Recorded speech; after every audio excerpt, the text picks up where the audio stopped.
Hello, everybody. Welcome to Trading with Livevol. This is I'm Stephen Choi, and basically what I'm doing is I'm trading my own Reg T account using this LVX software, and you guys can see kind of how I use this software and what I do, and kind of follow kind of the functionality that's available in this software for everybody to benefit from.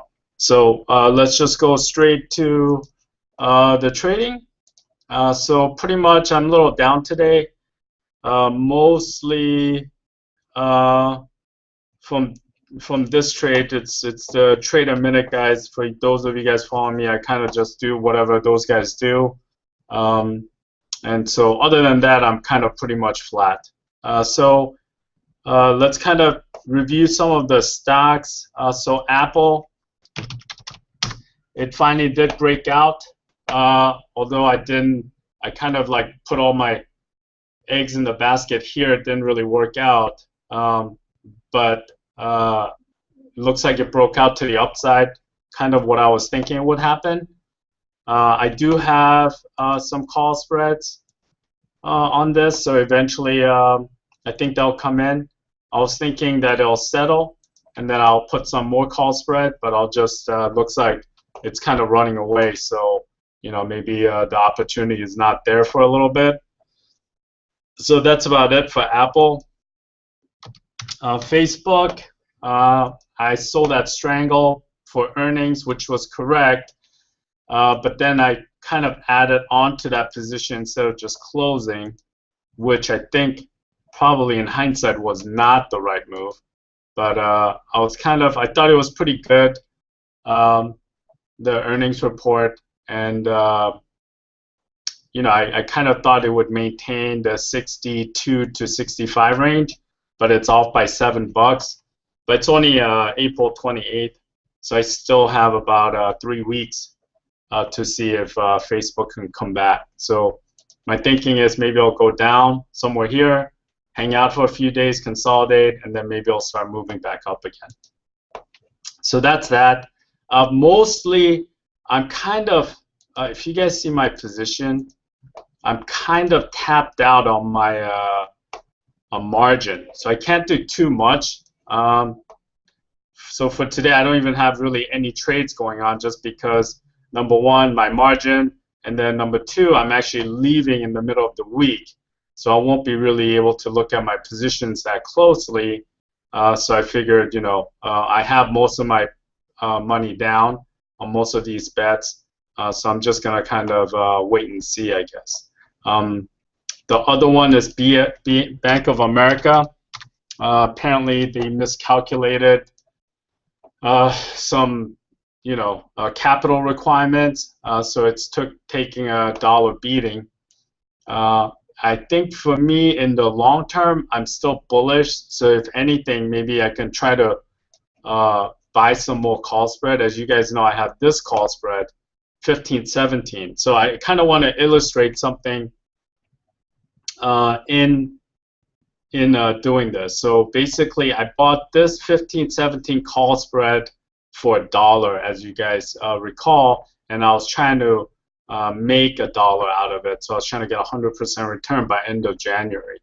But basically I'm capped at 15. So let's say this news that came out was so bad that I wanted to get out of this trade because I thought it was incorrect. Basically, if you try to get out of this trade right now, let me actually put it in. So buy.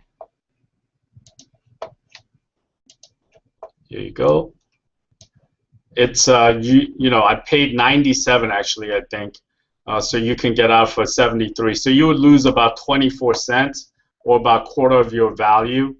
And this stock is like trading below your strike price, right? So to me, it's pretty good if they can lose 6%, and basically for you, your spread only went down about 25%, and basically as it goes further down, you don't actually have any more in the money options so it won't really lose on you quickly, and you're capped basically at your dollar that you invested, right? So instead of, if you actually bought stock, if you bought stock at like 1601, or let's say at the same time, and then let's say you lost about little over 6%, the thing is, now you still have room to go down even further, which might happen now that it kind of had this bad news, right? So usually when a company has this bad news,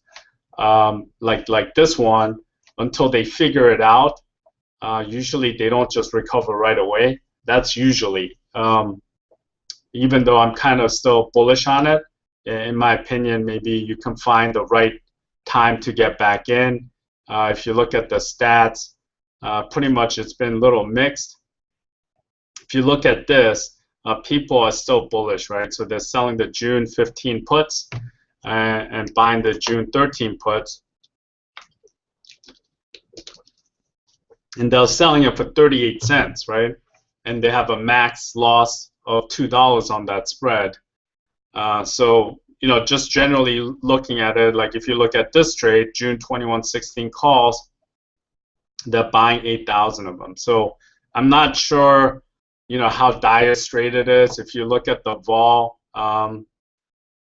volatility, it's only up about 13%.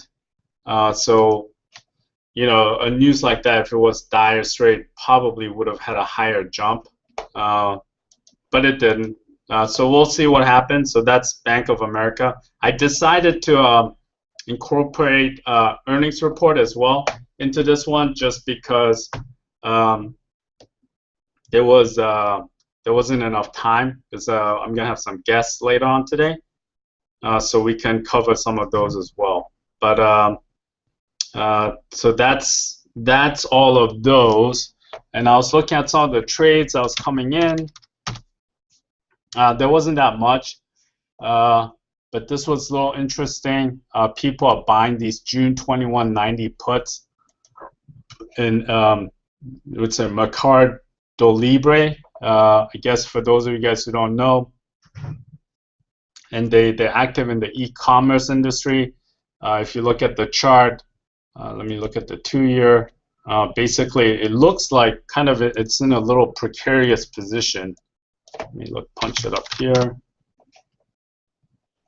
All right, so let me actually go to monthlies. All right, see how it's like it had this dip, and now people are buying these 90 puts. So it's interesting. Normally, if I knew maybe more about this company, I'd dive into it. Maybe one of you guys out there do know something about this company, but basically they are buying a lot of these for $8.50, and so far it's already made them money, but they seem to like these June 90 puts for whatever reason. The other one was Tesla. Let me actually go to the stats. So somebody was buying this, so this was kind of piqued my interest, because they're paying like $18 to buy the June 220 190 put spread. So they're thinking that maybe Tesla is not going to recover anytime soon, right? So what this is, it's almost the same thing, even though this is a debit spread. It's almost like selling the 190 220 call spread, right? Let me actually check it out if that's right. So June 21, I'm gonna go right. So the guy did this spread for 18 and 33 and 15, right? 33 and 15. Right. So that's 15, 16, yeah, $18, and basically the June 21. So he basically did this for $18, which is same as doing this for like $12, June 220 190 call spread, right? So this is 1970 720 or 1950 and 9. So this is only about $10 on the fair value, probably because Tesla went down after he did that trade. Let me actually see. Yeah, so it's been kind of headed down. So by when he did it, it was probably more up here. Actually, let's find out exactly when he did it at 948. So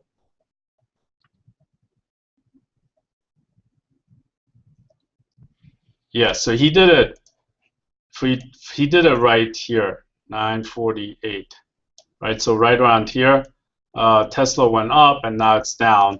So this essentially he bought the spread for $18, right? The June 220 190 put spread, right?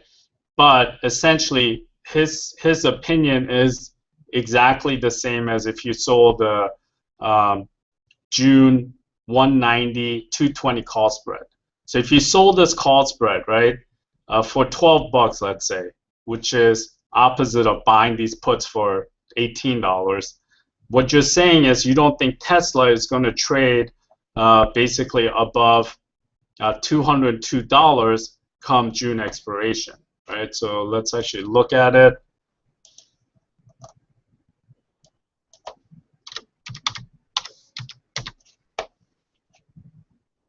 Oh, actually.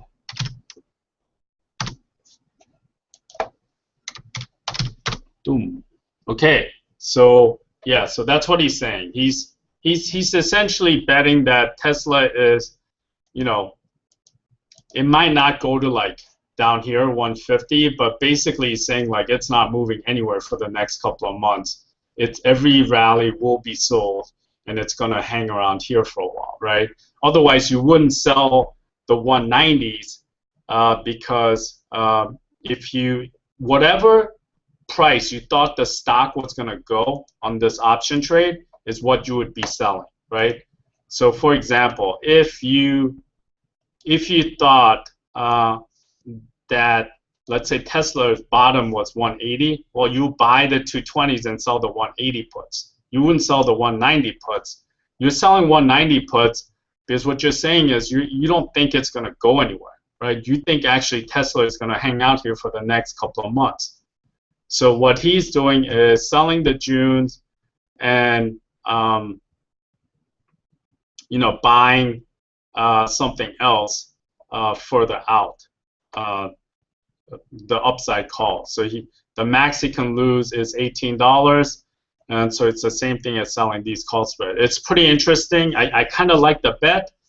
I don't really know how to put it on, but for those of you guys watching, it's either buying the 220 190 put spread for 18 or selling the 190 220 call spread for 12, right? If anything, if he really thinks it's going to hang out at 190, and if I think that's going to happen the same, maybe selling these for $19 or so, and then maybe buying maybe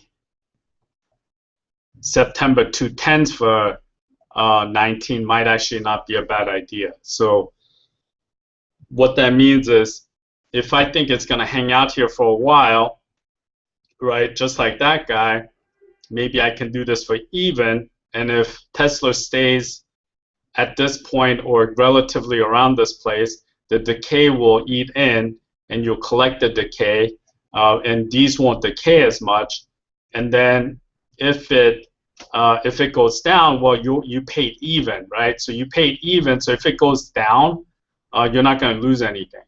You'll only lose if it actually appreciates before June expires down up to like the 220 range, because these aren't in the money yet, or the 210 range. So you have like this $20 gap where you are actually short the 190s and long the 210s. Which, you know what, I think it's actually a pretty good trade. Let me actually see if I can put that on.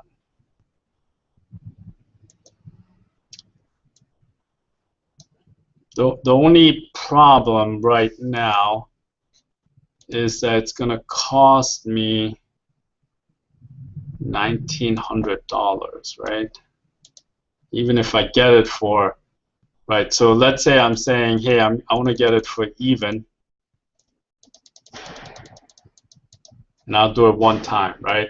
So you're gonna sell these, buy these, and you're gonna do it for even one time, so no money is actually taken out, but you essentially have this front spread going in Tesla, which is kind of tricky. I've shorted Tesla before, and it kind of came back to bite me a little bit. But you know, I'll send this one lot out, see if I get filled. Most likely I won't, but you know, not bad. Oh, I just got filled for the same price, so I guess I didn't have to wait too long. So just just for you guys to see what I did, I sold the June 90s and bought the Sep 210s, and I did it for even.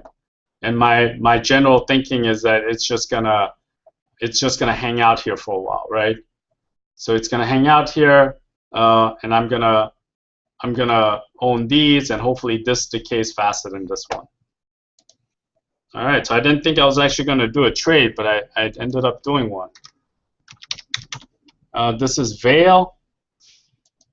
So it's like it's a Brazilian stock. They do metals and mining. The thing that kind of got my attention is they periodically seem to always like buy these like blocks of calls on this, upside calls. I'm not sure why, but just thought it was interesting. So they every once in a while, I'll just see them like loading up on upside calls. They really haven't gone up. They've only gone down, which makes it, you know, makes me less willing to buy calls, but it was just interesting nevertheless. So I put that in there. D.H. Horton, so they're a home builder, and I thought this was pretty interesting. So somebody bought the 2225 strangle for 364. So for them to make money, DHI has to be above 2864, right, or lower than 1836, right? So basically, it has to be beyond that for this guy to make money to buy that strangle. So if you look at this chart, it has to be here or like up here, and that's what he's betting on. So he's saying like D.H. Horton isn't going to stay here, but it's going to move.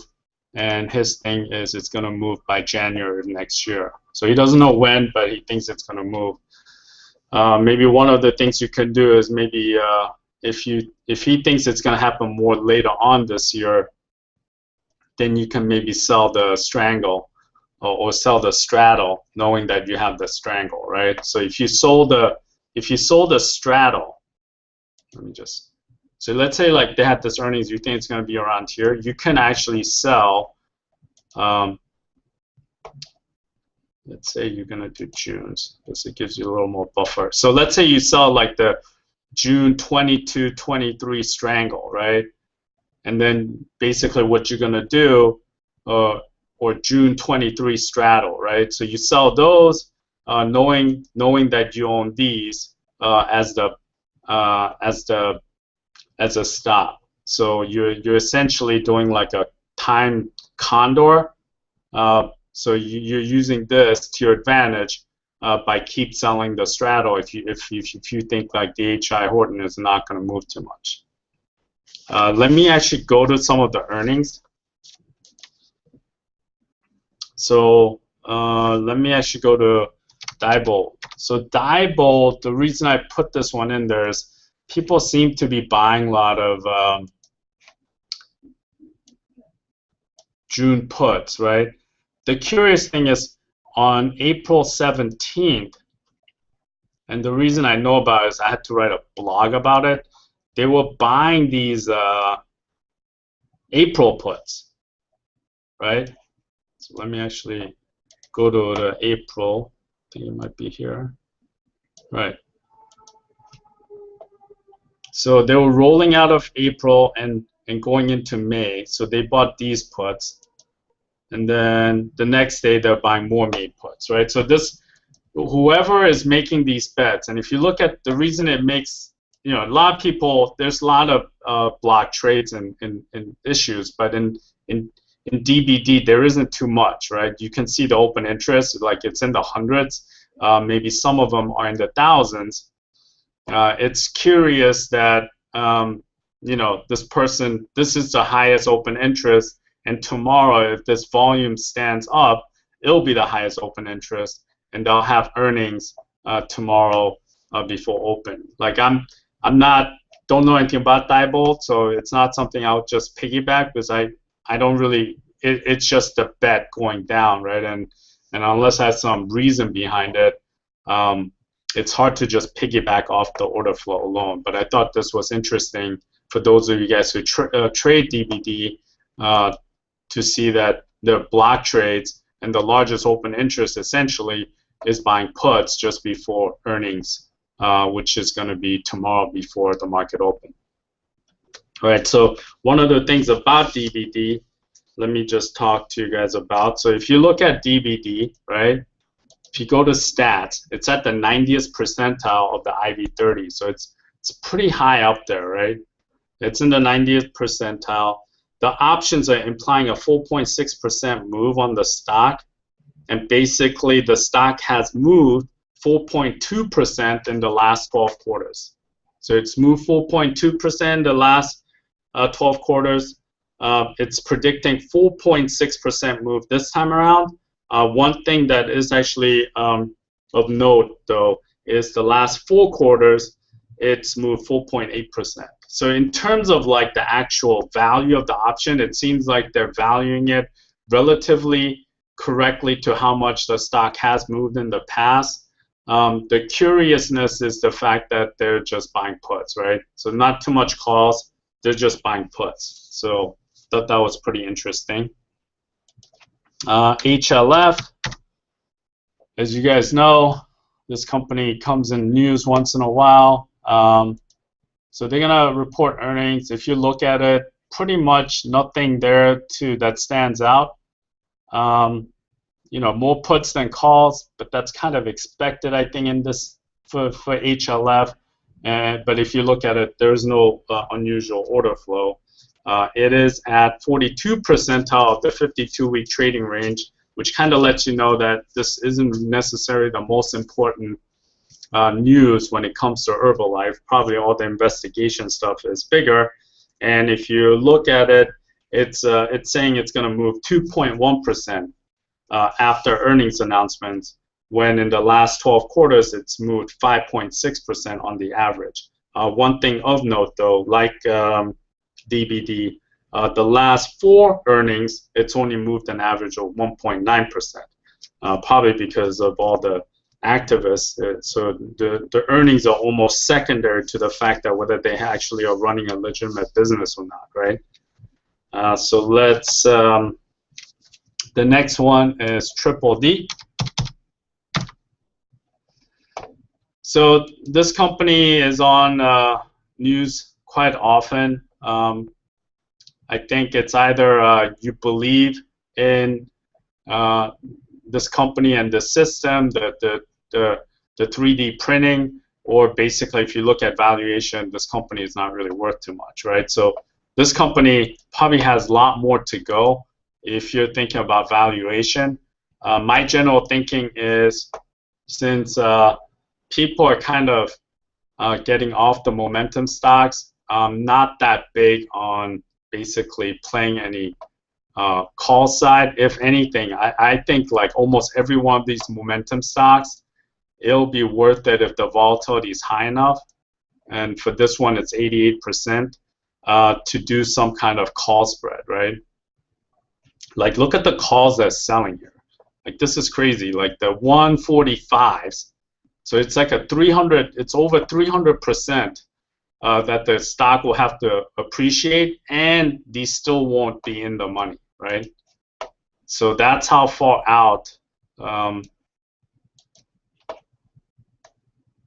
Yeah, so they're selling these, which is, you know, who knows, right? Why? And who's buying these is more like a good question, right? So, but basically here it is.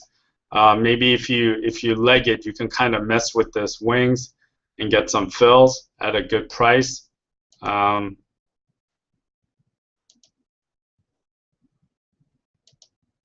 Yeah, so I'm checking these prices that it traded at today. So triple D, the vol is high. My thing is like selling some kind of call spread probably is the best way to go. Just because like every stock that's a momentum stock, pretty much everyone is waiting for the stock to pop after earnings to, I think, rotate out of it. At least like that's how it feels like. So my thinking is maybe as soon as like it pops, there'll be people rolling out of this, or people are shorting it want to short it more. So whatever it is, maybe you can even wait until they announce earnings, and if it's good, it's gonna go up, and then you can short it. But in the end, like it seems like you short the call spread, upside call spread. If they have good announcement, people are just gonna sell anyway, and then if they have bad announcement, it's just gonna go straight down, right? But it's just a theory. I just kind of got it from like, because I was trading Facebook, and I saw like Amazon, Pandora, Chipotle. If you saw all those stock, basically like they announce earnings and then people can't wait to dump them, right? Even Amazon, I know like the day after they were saying how bad the earnings were, but it wasn't really bad. They basically, all people used to care about is Amazon's revenue growing, and their revenue grew. So I don't know what the issue was. They never made any money anyway. But all of a sudden, making money is actually an issue, right? Like making like 23 cents in a quarter when the company's worth 340 is now become an issue. Like where was the issue when it was back here, right? So when it was $400 and it was earning less. So to me, it just comes down to like everyone is doing what they're expected to do, but they're getting sold off anyway. And it almost seems like people are hoping that they have good earnings, so you can get a pop so you can sell it, right? So that happened to Amazon. I think Zynga had good news too, and that sold off right after. Pandora actually probably one of the few that didn't have that great of an earnings, and they sold off just right away. But like Facebook, I think Baidu had good earnings. And basically, it had a pop, but then it's selling off today, right? So every one of these momentum stocks, basically, they're getting taken out to the woodshed, and every earnings of these stocks, at least for this quarter, seems like an opportunity to short them. So maybe going forward, as these companies report, maybe that's what you can do, right? So I think Yelp actually earnings are still ahead, right? April 30th, right? But they're just getting pounded. I wonder if LinkedIn had earnings. Yeah, so that's May 5th, May 1st. So it's a few days away. But it's almost like they're just getting pummeled now, right? Probably because people can't even wait now until after earnings. They're just going to pummel it before. So I think it'll take a little while for this to settle. So we'll see how it goes. So other than that, that's about it. I'll report today. On Wednesday, I probably won't do a report just because I'm going to be on a flight to Texas. So for those of you guys listening to this, I probably will not be on Wednesday. Maybe I'll try to get somebody else to do it on Wednesday, but I will be not on Wednesday. And then on Thursday and Friday, I'm going to try to do it from Texas. So I'm trying to set that up now. But hope your trading goes well. There's a couple of stocks that seem pretty interesting here that you guys can do. I pretty much have to wait a little because I'm maxed out on my margin. So I'm just going to hold on for a little bit until some of these like trades disappear, and then I can do some more trading. But other than that, take care, and I'll talk to you guys tomorrow.